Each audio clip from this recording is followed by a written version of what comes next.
Ay! Teka, who's that girl sa plaza? Aba, ako pala yan. Mia Martinez po. Arriba, Kabisera!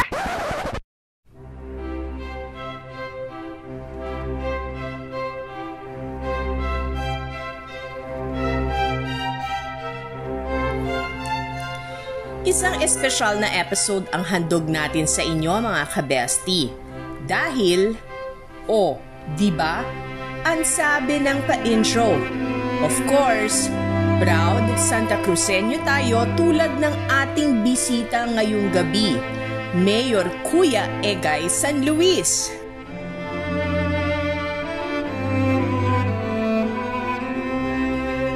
Tara na at tuklasin ang kakaibang kultura ng kabisera ng Santa Cruz at mas kilalanin pa natin ang ama at kuya ng lahat. Exciting ang ating talakayan tonight dahil ang magpalit ng channel walang kesong puti.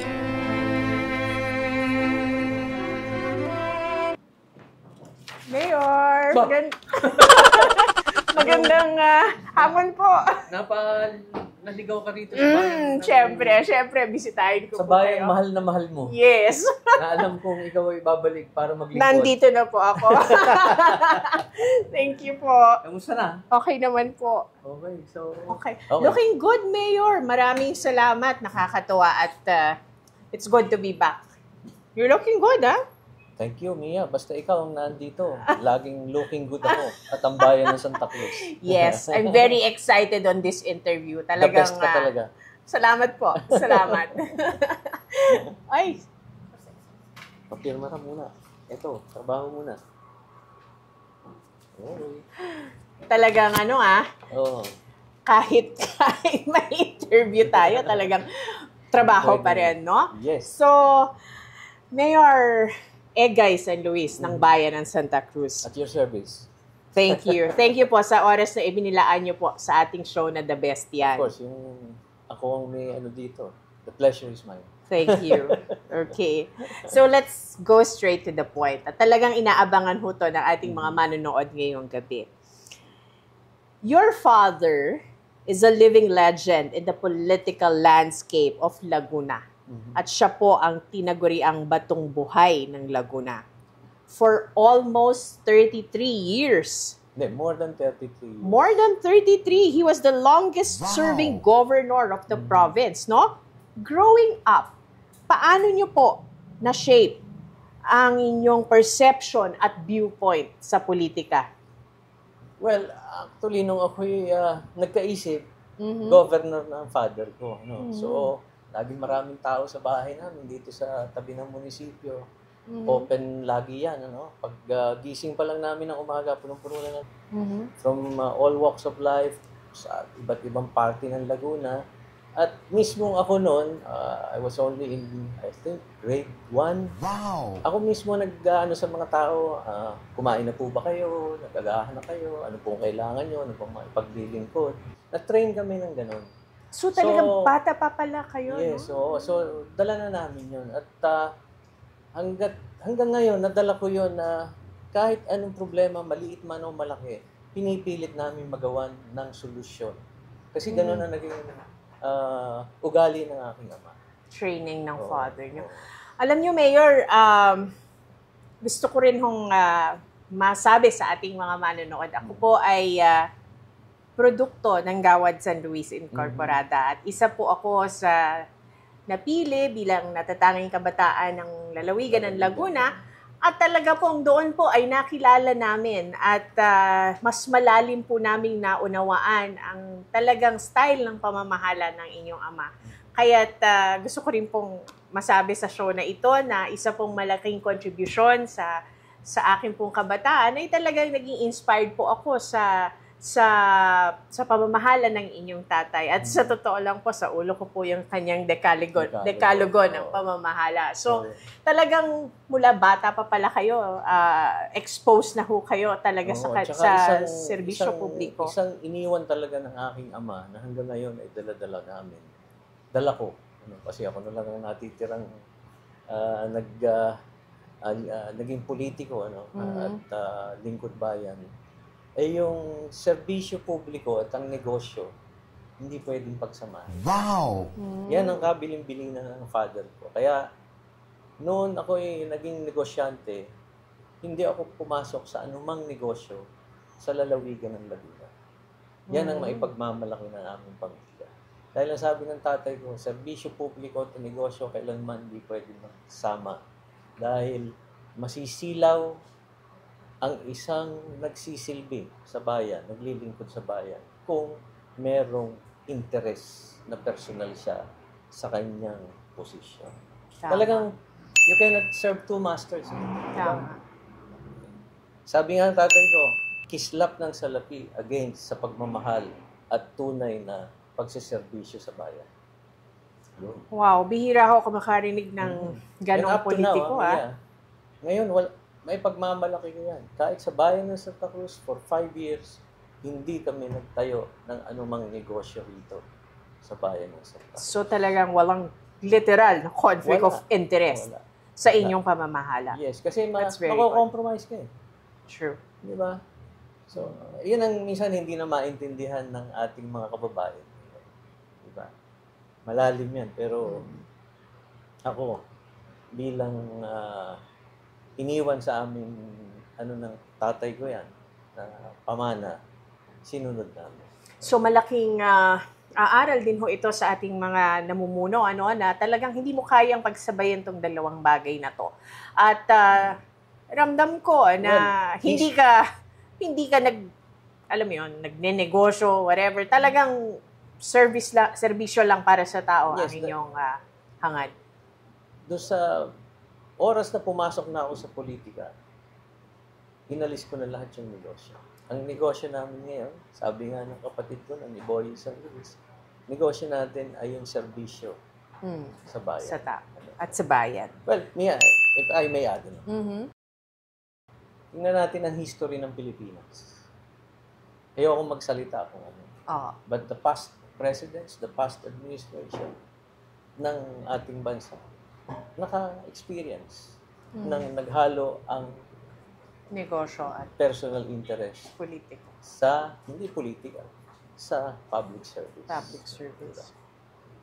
Totoo po. Totoo po. Diba? Huwag na po tayong magbanggit. Pero Okay. alam ko po ang ibig niyong ipahiwatig. Mayor, ang pangalang San Luis ay iginagalang at itinitingala. Pero syempre, mayroon ding mga pagsubok at hamon na kinakaharap kayo. Paano niyo po hinahandle yung iba niyo na medyo iba ang pananaw sa inyo at mukhang ito po ay common sa inyong bayan? Well, sa akin, yung mga bati ko sa akin, yung mga paninira na ginagawa nila, especially with the social media, hindi ko na pinapansin yan. Kasi pag nasa public service ka, para kang kabayo. Nakaganon ka na lang. Papunta sa finish line. Ano ba talaga yung pangarap mo sa iyong bayan, sa iyong posisyon na pinagkatiwala ng taong bayan? So, kung ano lang yung maganda at maayos na programa na kaya mong gawin, doon ka, mag-focus ka. Huwag mo nang pansinin yung mga nasa likod mo o nasa gilid mo. Bahala na kayo kung gusto nyo sabihin ganito sa akin. Basta ako, sa aking pananaw, ginagawa ko yung tama at makakagaling at pinaplano ko kung kaya ko ma-implementa yung magagandang programa at proyekto sa ating bayan.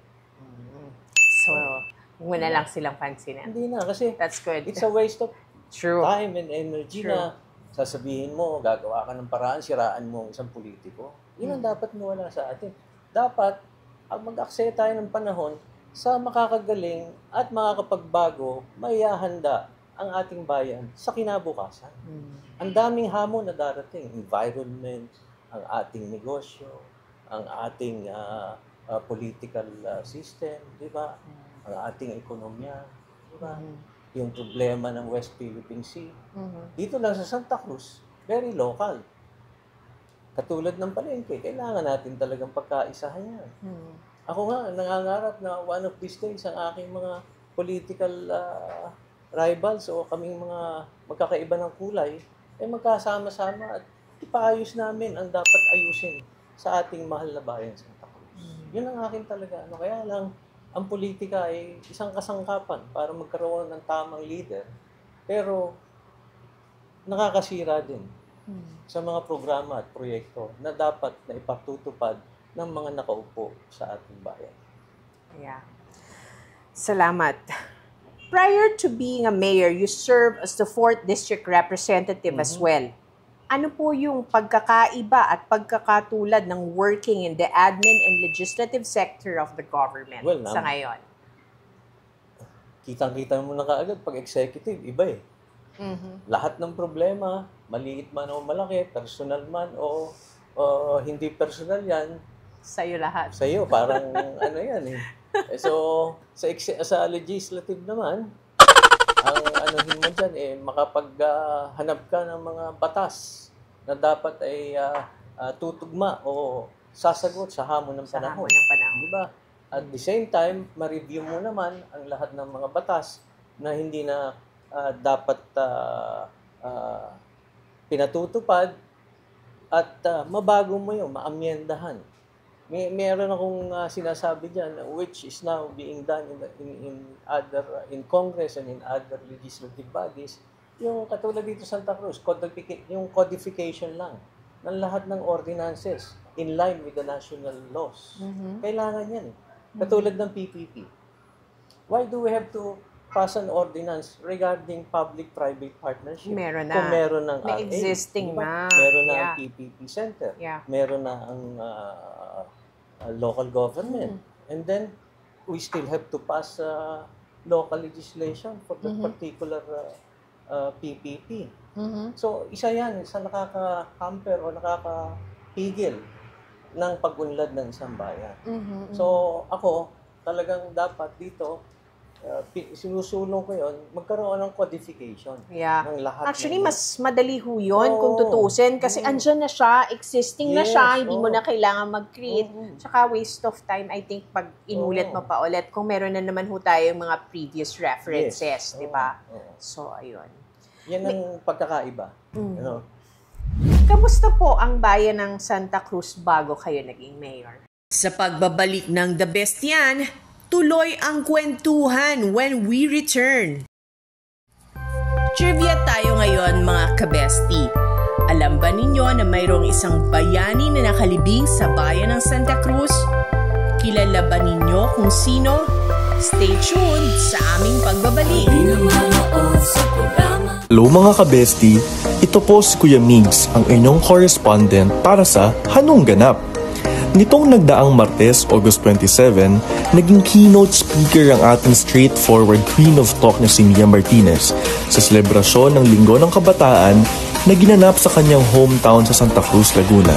Dito, pinayuhan niya ang mga kabataang leader ng bayan na maging very demure, very mindful at very cutesy sa paggamit ng digital platforms para iwas fake news at go sa pagtaguyod ng responsible safe space para sa mga leader kabataan. Dati ring leader kabataan si Mia ng kanyang bayan kung saan aktibo siyang naglingkod noon bilang student leader at campus journalist bago naging awardee ng natatanging kabataan ng Laguna sa prestihiyosong Gawad San Luis. Welcome back mga kabesti. Kilala nyo na ba kung sino ang bayaning nakahimlay sa bayan ng Santa Cruz? Walang iba kundi si Gat Emilio Jacinto. Yung 2024, ginugunita natin ang kanyang 120th death anniversary. Now, back to our chikahan with Santa Cruz Mayor, Kuya Egay San Luis. Kamusta po ang bayan ng Santa Cruz bago kayo naging mayor? Well, ang bayan ng Santa Cruz bago ako maging mayor ay medyo, I should say, medyo naantala yung mabilis na pag-unlad niya. Dahil minapo na ako na dapat nakabili ng mga properties sa labas ng bayan, especially itong highway natin dito, na ngayon ay nadidevelop na. No? Sana kung inabot ko noon, baka na kapag ako doon na bumili ng malaking lupa at maglagay ng halimbawa talagang industrial o commercial area for that particular Then mailabas din ang ibang negosyo. Kasi ang ating population area ay designed nung 1950s pa eh. Hindi naman na-improve, especially the drainage. Yeah. Ito talagang problema ito, drainage ng Santa Cruz. Talagang obsolete na yung lahat ng mga drainage dito. So, pinakamaganda niyan, ma-develop mo, maka-declare ka, let's say, ng isang 200 hectares dyan sa Patimbaw, Palasan, Area. San Juan area na yan, at mabigyan ng access road, hindi siya, ligtas siya sa baha, at naandun ang terminal natin, yung Grand Terminal, naandun yung commercial, industrial, at the same time, yung mga government offices. At saka financial institutions. Actually, isa ho yun sa talagang naiisip ko para ho sa mga manonood natin. Ang bayan ho ng Santa Cruz, ang capital ng Laguna. At ito ho ang kabisera. So talagang actually, kailangan to dito sa lugar mo kasi ito yung sentro at nandito rin ho ang Kapitolyo sa inyo, 'di ba? Yes. So dapat magkaroon talaga ng isang major planning na kagaya nito para sa bayan ng kailangan Santa dito Cruz. isang palafox type na design. Very briefly niya, katulad ko, kung ako ang mabibigyan ng pagkakataon with all the support ng Sanggunian and the national government, kasi dapat dito sama-sama Not only the local government, pero the financial institutions, naandyan ang Congress, naandyan din ang Sangguniang Panlalawigan at the local, especially the barangays. Katulad nito ang problema natin dito sa bayan. Kung ako masusunod dito, doon sa may Kapitolyo, lalagyan ko ng tulay across Patimbaw and then cut a passage through Villarosa sa Calyos connecting to the highway. Kasi yan, naanuhan ko na ng chopper Nakita ko na nun. Nung minsan, nung congressman ako. Then, isa pa dyan is itong Calyos area, sa may cementerio, Villarosa rin, you cut through, pagduksungin mo ang National Highway at saka itong National Road sa Barangay Calyos, dun sa may tabi ng public cemetery. So, this means that it can decongest the traffic. Definitely. Kasi medyo, pagpunta ko ho dito talagang, isa sa problema nyo ay traffic. Isa lang ang way mo Yes. Either pagsawitan or bubukal bagong bayan. Kung hindi, magtsatsaga ka through Gatid. Paikot na gano'n. Di ba? Ganon din, that's why yung tulay dyan sa Miinyo, sa may Santissima, Santo Angel Norte, pinagawa ko nung araw. Nung ako'y congressman. For the simple reason na ilulusot ko sana yan, kung ako'y naging governor, nung ako'y lumaban, ilulusot ko sana yan, lusot ng bagong bayan din, or Gatid. Para ma-decongest ito, and then lusot dito sa may Lumban area. Yan sana ang maganda dyan. Yeah. So, magagandang mga proyekto tong mga naiisip nyo at kailangan ng suporta ng buong Well, hindi naman kaya ng Santa Cruz lang. Yes, so kahit ubutang ako ng 2-3 bilyon dito, hindi kaya yun. With all those projects. Ganon din naman lahat ng mga LGUs. Pero sana, kung yan ang vision mo para sa bayan ng Santa Cruz. Magkasama-sama ang Senator, Congressman, Office of the President, para ma-ano yan. Kasi, katulad nangyayari ngayon, papagawa ng kalsada ang isang national agency, wala namang drainage. Magpapagawa ng flood control. Kanina lang, siguro, inabot mo ako. Kaya samahan mo ako kanina. Papagawa, tatanggalin yung baha, ililipat lang sa kabila yung baha. Wow! Okay. Diba? So hindi talaga nasusolusyonan ng kasi walang coordination. Long term. Dapat meron. At saka ang problema, maglalagay sila ng budget. Ito lang. Yung 25 million, say, ubusin nyo rito. Tanggalin nyo yung tubig dito sa highway. Yan ang naging problema. Diba? So, dapat may long-term solution. And I have been sending correspondence since I became mayor of Santa Cruz to DPWH officials already. Ngayon, may dumating. 25 billion na. Kaya nga, tatanggalin lang yung baha rito, lilipat ko sa kabila. dapat talaga mag-focus on significant projects na may long-term solution sana sa problema at hindi naman ang isang nakita kong problema, yung national agencies, especially DPWH, gagawa ng projects, ang nakaano lang sa kanila, budget-driven sila. Hindi yung, ilagay mo muna rito, tapusin natin yung problemang yan. Watak-watak eh. Ang dami rito, Bagong Bayan, Bubukal, Santo Angel. Ngayon, ito na naman, yung sa Gatid na problema. Di ba? Dapat yan kasi, under the Local Government Code 7160, lahat ng national agencies should coordinate with the local chief executive for the plans and projects na dapat i-implement nila. Dahil mas alam ng mga LGUs kung ano yung problema ng mga lokal, yan. yes. Kasi magiging micro na yan eh. Sila puro macro eh. Di ba? Tayo rito, micro. Kaya para at least mas alam dapat yung targeted na problema at kung paano masusolusyonan. Mayor, ano po ang mga naging priority projects nyo sa Santa Cruz nung kayo po ay umupo? Sa pagbabalik ng The Best yan, tuloy ang kwentuhan when we return. Trivia time ulit mga kabesti. Kilala ba ninyo kung sino ang businesswoman na nagtayo ng isa sa pinaka-iconic na business empire sa bansa na pinanganak sa bayan ng Santa Cruz? Get your favorite books ready dahil answer reveal na sa ating pagbabalik. Hello mga kabesti! Ito po muli si Kuya Migs, ang inyong correspondent para sa Hanong Ganap. Tuloy ang ratsada ng ating straightforward Queen of Talk dahil pagkatapos ng kanyang keynote address sa Linggo ng Kabataan, gumawa naman siya ng kasaysayan nilang kauna-unahang Santa Cruzeño na naging miyembro ng Regional Ambassador Club, Parañaque City. At ito pa ha, siya din ay naging host ng kanilang chartering ceremony. O diba? She may not be able to take a long rest but Mama Mia is mothering talaga. Welcome back mga kabesti! O, nahulaan nyo na ba kung sino ang businesswoman na nagtayo ng iconic business empire na isinilang sa bayan ng Santa Cruz?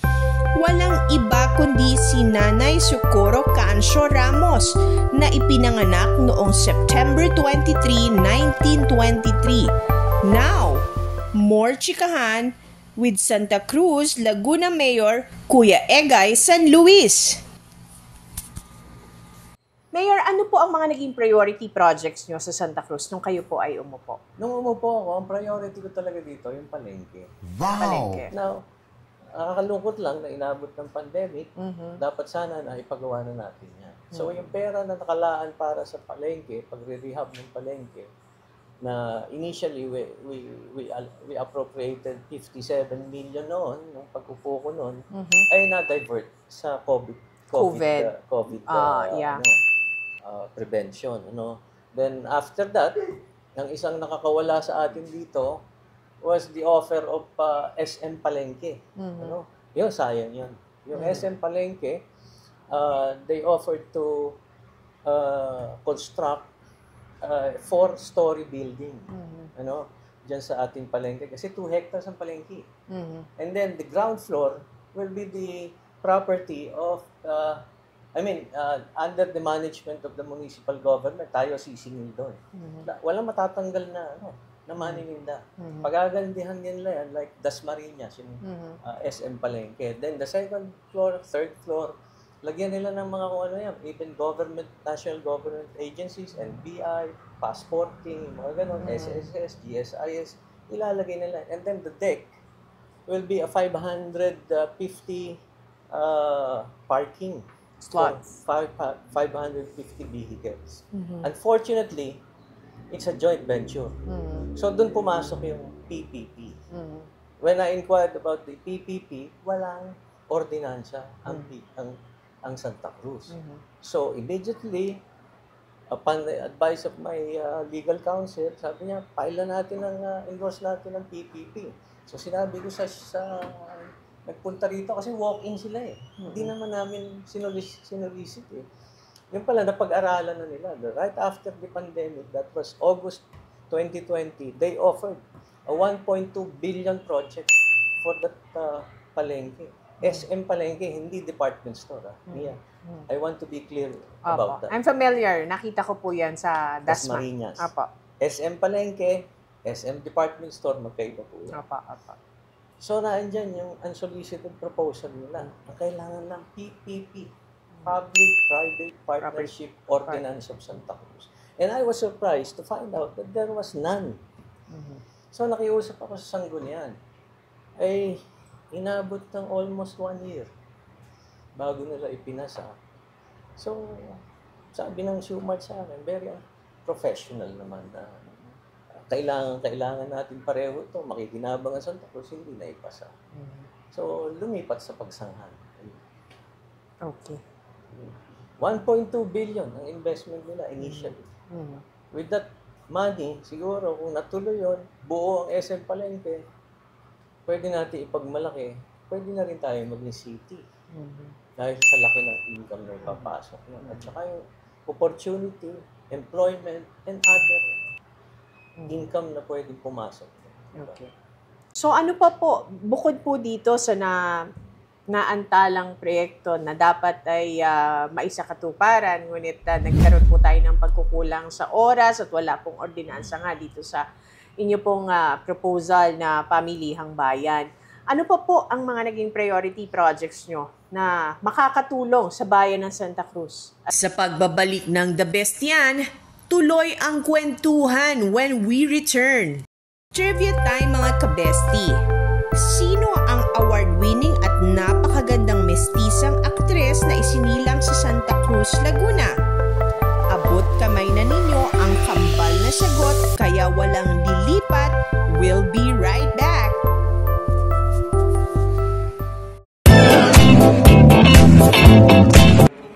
Lubos ko ang karangalan at pasasalamat ko sa parangal na ito. Ito po ay simbolo na lahat ng ating mga pangarap at pagsisikap ay may kabuluhan at halaga. Sinimulan ko po ang programang The Best Yan ng pikit mata dahil ang pamamahayag ang nag-iisang pangarap ko na hindi ko pa natutupad. Hindi ko po alam kung paano kami nakalagpas sa isang season at ngayon may bago na naman po kaming season sa susunod na linggo. Siya po, ang Panginoon, ang nagdudugtong ng pisi at nagpapakita ng daan para sa katuparan ng lahat. Kaya po sa bumubuo ng parangal na ito, sa aking EuroTV family, sa Hagdan Productions at sa lahat ng pwersang nag-aambag upang patuloy na pumagaspas sa ipawagawid ang aming programa, hangad po namin na maging sapat ang pasasalamat sa inspirasyon at sa aking kapwa, pakinabangan at sa anumang panahon at pagkakataon. Sa 5th Laguna Excellence Awards 2024, sa aking mahal, sa aking mga anak, at sa aking mga kababayan sa bayan ng Santa Cruz, at sa lahat po ng sumusuporta sa aming show na The Best Yan, I am a proud Lagunense. Maraming salamat po at mabuhay po ang Laguna Excellence Awards. Magandang gabi po sa inyong lahat.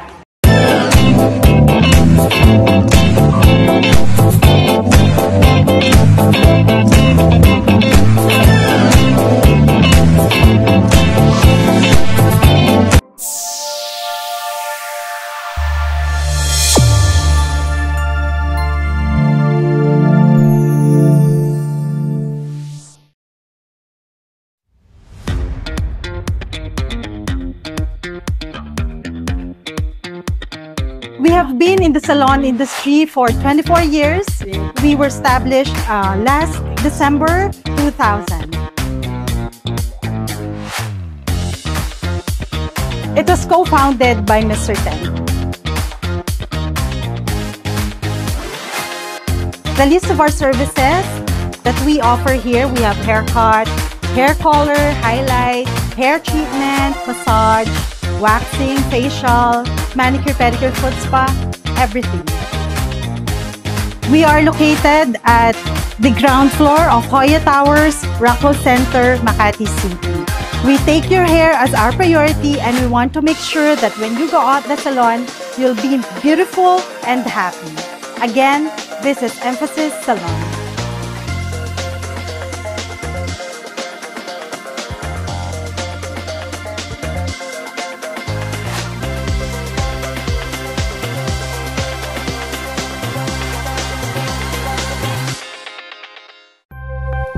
Welcome back! Kilala na ba ninyo kung sino ang multi-awarded actress na ipinanganak sa Santa Cruz, Laguna? Walang iba kundi si Carmina Villaruel Legaspi. So ano pa po, bukod po dito sa naantalang proyekto na dapat ay maisakatuparan, ngunit nagkaroon po tayo ng pagkukulang sa oras at wala pong ordinansa nga dito sa inyo pong proposal na Pamilihang Bayan.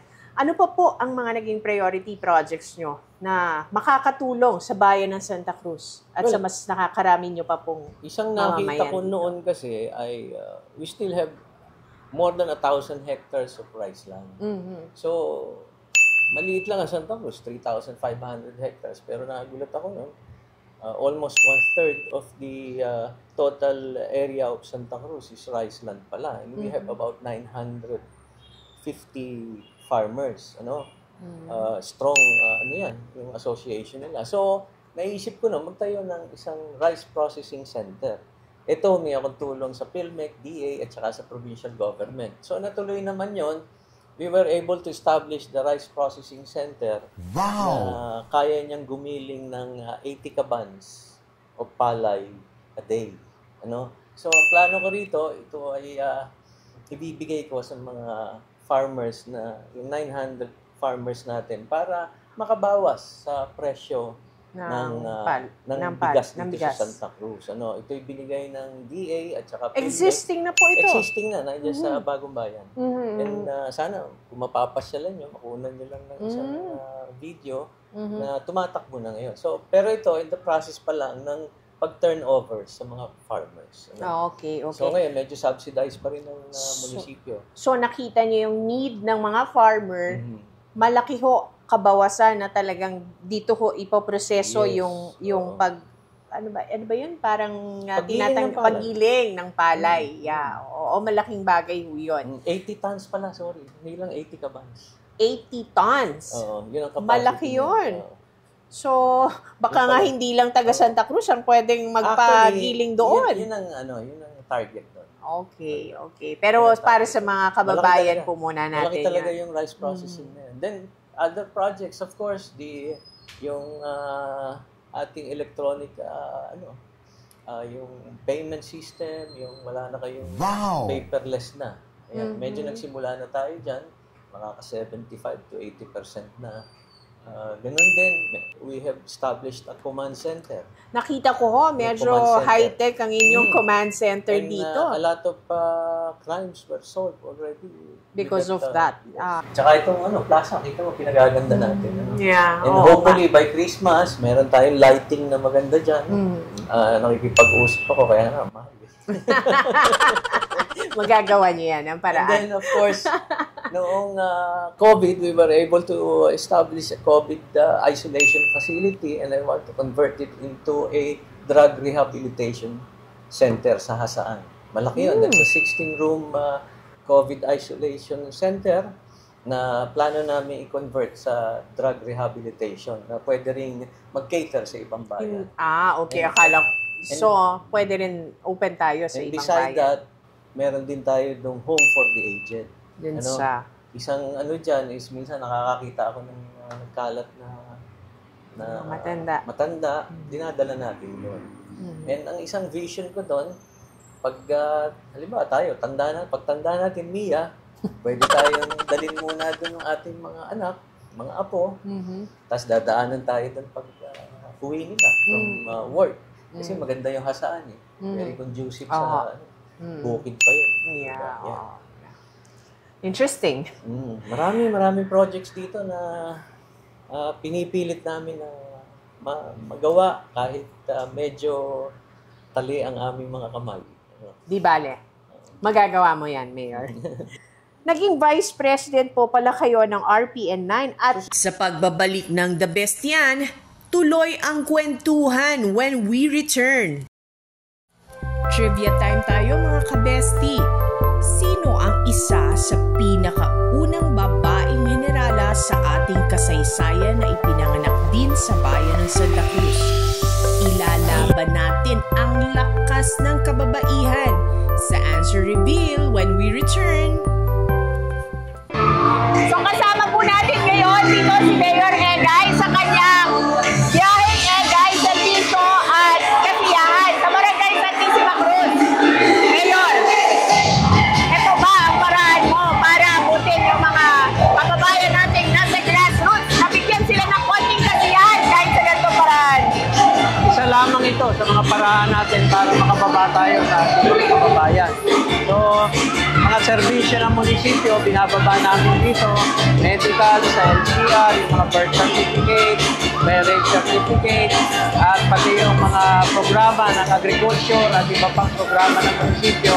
Pero after that, kasama na itong mga kasiyahan dahil magpipiesta dito. So, meron silang mga papanalunan dyan, mga premyo na imbis na kami mag-imbita ng artista, ibigay na lang natin sa mga tao. Para sa kanila.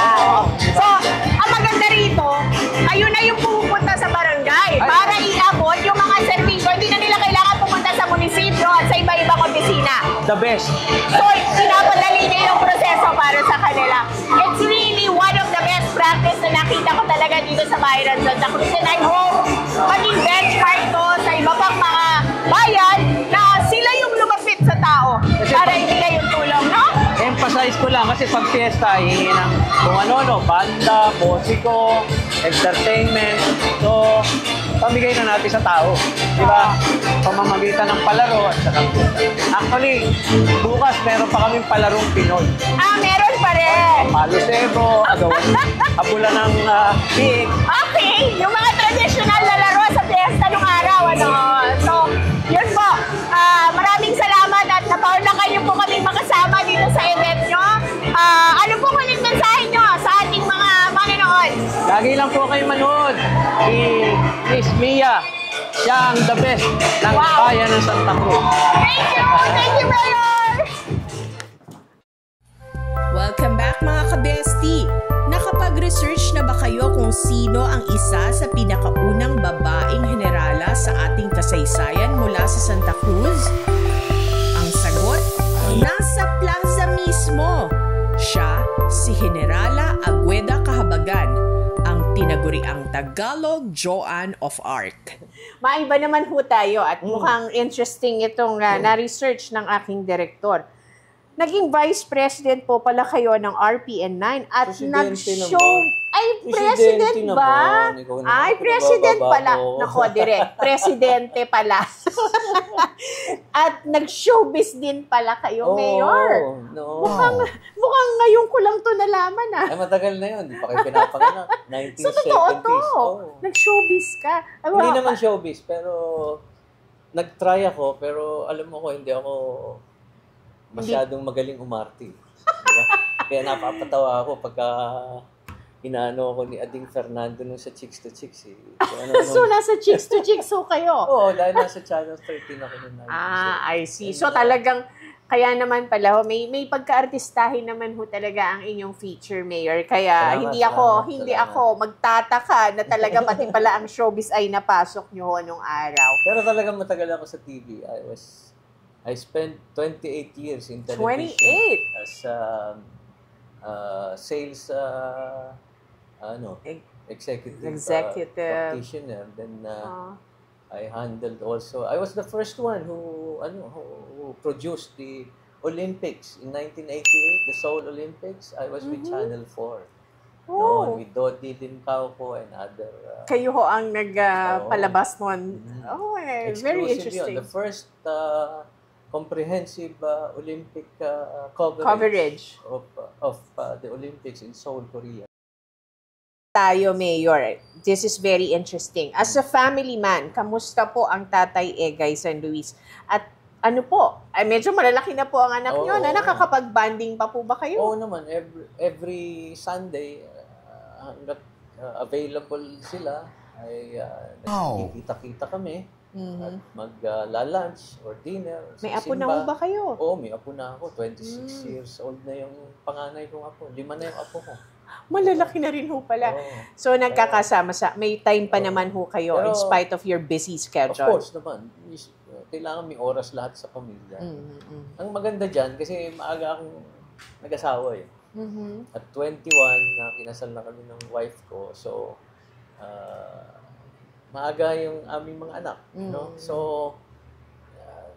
yung time ko na nasa negosyo ako noon, sa private sector, nakapag-libot na kami sa halos lahat ng sulok ng mundo. Na araw-araw, kasama kami, pagka-dinner. So, naglakihan sila. Ngayon, nung talagang lumaki na, yun, nawala na. May kanya-kanya na eh. Ganyan na may kanya-kanya ng pamilya. Pero ngayon, hanggat kaya namin, every Sunday, nagkikita-kita. Okay. Dito ho sa The Best yan, we feature leaders na may mga best practices nga, ika nga sa kanilang mga bayan. Kayo po, bilang mayor ng bayan ng Santa Cruz, ano po ang inyong mai-share na best practices nyo sa larangan ng paglilingkuran? Well, ang the best siguro na, puna mo kanina, lahat ng tao na pumasok rito, kung kaya ko, ako ang haharap. At pipilitin kong mabigyan ng solusyon ng kanilang mga hinaing at ang kanilang mga suliranin na kagaya ng sinabi ko sa unang bahagi ng ating programa, ay yun ang iniwan sa amin ni Governor San Luis, na tayo ay leader ng tao, hindi leader politiko lamang. Dahil iba ang leader politiko. Pag leader politiko ka lang, boto lang ang gusto mong kunin. Pero pag leader tao ka, kung ano ang magagawa mo, higit sa lahat, sa mga taong nangangailangan ng tulong, and at the same time, maihanda mo para sa susunod na saling lahi ng ating bayan. So, ginagawa niyo po ito, hindi lamang po para sa ngayon, kundi po sa susunod na henerasyon. So, talagang serbisyo publiko na tapat at totoo sa inyong damdamin at hindi lang, ano po sinabi niyo kanina? Leader politiko. Dapat leader tayo ng tao. Hindi leader ng politiko lang. Okay. Diba? Yun ang That's very nice. Very ano yan. Magkaiba yan. Pagka politics, you look at the next election. Diba? But if you are a leader ng tao, you look at the next generation. Okay, that's good. That's good, Mayor. Sa atin po mga manunood, Mayor, kung halimbawa po, at may nakikinig sa atin ngayon na gusto nyong imbitahin sa bayan ng Santa Cruz, alam ko po na isa sa pinakapopular nyong produkto rito ay ang kesong puti. Ay, opo. Imbitahan nyo po sila. Opo. Mga nanonood ng The Best. The Best din po ang kesong puti rito. At ito po ay gatas ng kalabaw, na sariwa, na talagang pag nilagay nyo sa pandesal na masarap, o kahit tasty, na may kasamang kape, ay napakasarap po sa umaga. Ako'y lumaki dyan eh. Nilalagyan ako ng gatas ng kalabaw na parang kesong puti na rin. At pagka Abril po, niimbitahan namin kayo sa Quezon Puti Festival dito po sa bayan ng Santa Cruz. Ang sarap talaga ng kesong puti ng Santa Cruz. Syempre. Alam mo, 4 na pamilya lang ang may hawak ng recipe niyan. Talaga. Sa bagong bayan. Kung mapapansin ho ninyo, ang bayan ho ng Santa Cruz ay talagang pinreserve yung paggawa ng kesong puti na simula pa nung unang-unang panahon. Hanggang ngayon, napansin ko ho, doon pa rin sila. Kasi may mga ilan ho akong napansin, nakalagay na sa mga tubs eh. Pero right now, dito po sa Santa Cruz, nakalagay pa rin po siya. Ang tawag niyo po doon ay talulo. Talulo ba yun? Yung sa dahon ng saging. So, alam mo, meron ako isang ano dyan. Sorry Opo. Na-cut kita doon. Alam mo, meron akong kaibigan na Swiss. Way back in my television days.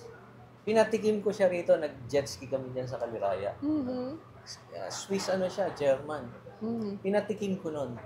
And every year, humihingi siya ng hanggat kaya ko, pinadadala ko sa Switzerland. Noon, sa aeroplano pa namin nilalagay. Okay. Inaano namin, binablast trees. Yes. Kasi yung mga taga-Nestle, mga kaibigan ko pa rin. Tapos pinadadala namin sa Lucerne. Luzerne, yes. In Switzerland. Yan. So talagang they like it, ah? No, iba raw talaga yung quality ng ating kesong puti. And, nung ako'y congressman, lahat ng mga congressman, lahat ng senador, and even the president no, si GMA, si ERAP, si Pinoy, dinadala namin ng tuwan-tuwa.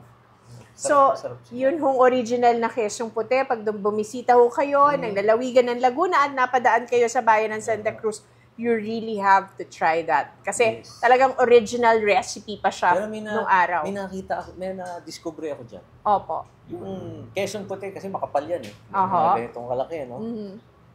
Ilagay mo muna sa ref. The following day, hatiin mo siya, i-fry mo with a little butter, and then ilagay mo sa masarap na tinapay, mas masarap siya. Susubukan ko yan. Bago ko umuwi ngayong gabi. Dapat pala nagpakuha tayong kesong puti. Kukuha tayo. Sa Bagong Bayan ho, ito matatagpuan along the highway. So makikita ho yan. Pag pauwi ho kayo ng Manila, doon kayo nadaan, try nyo ho ang kesong puti ng bayan ng Santa Cruz. Kasing puti. Kasing puti nyo. Ngayon, ano ho ang inyong final na message sa ating mga manonood dito sa The Best Yan? Unang-una po, maraming salamat po sa The Best. The Best Yan. The Best talaga si Mia sa salamat po. pagkakataong ito na tayo po ay marinig at mapanood ng ating mga kababayan. So, sana po, tandaan lang po natin, ako kanina, babanggitin ko ito, ang isa pong lagi kong sinusulong dito ay maalagaan natin ang ating inang kalikasan. Po, dahil yan po, nagiging problema rin natin, halos lahat ng sulok ng ating mundo, na lalo po yung segregation ng plastic ay ating pong gawin sa bawat bahay. Po. At higit sa lahat, disiplina, pagmamahal, pagmamalasakit, at takot sa ating Diyos. So, all the best at the best ka. Thank you very much, Mayor. Maraming salamat po. Thank you. Oh, Mia, baka gusto mo pa ng kape? Mukhang naubos mo na yan. Pang-ilan na yan? Ang sarap nga ho. Ang sarap po ng kape dito sa inyo. Hindi pa nga barako yan. Nescafe lang ata yan eh. Ay, kuya, maraming salamat po. Maraming salamat. Thank you. Ayan, si Manuling. 38, Hello, hi. 38 years na sa akin yan. 38? Oh. Oh, okay. Mula pa nung ako'y nasa Channel 4.